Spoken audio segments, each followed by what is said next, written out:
जय Jagannath सांगवानी 30 days challenge आज हूँ डे नंबर 12। मो साथी कैदी मैंने आज टिके बेसी खुशी थिले। खुशी हेबेनी केमिति कारादंड आज टिके विलंबर खोल से खुशी रे दुई कैदी मिसी वार्तालाप करथिले।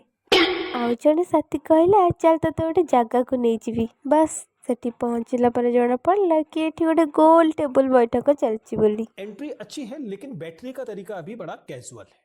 एई तो गोटे जिनसर तो अपेक्षा थिला।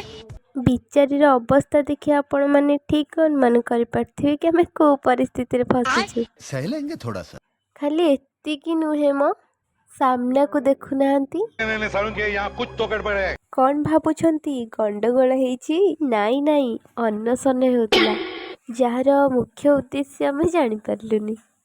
जानवाहन जीवा तो संभव नथिला सेथिपे भाबिलु चली चली घर को पळेबो। कथा कौन कि जितेबाला शनिदेव राहु केतु आमको बेसी भल पाती से आम यही असुविधा पड़ता। मदरमा कहले मो पाखे एत एनर्जी नहीं घर को जावाई मुझे एनर्जी नहीं कि जीवी ना। बाटर देखिलु देवी माँ आसवाई धूमधाम रे सजासजी चलुला। शेष एत सारा दुख दुर्दशा सही सारा घरे आसी पहुँचलु।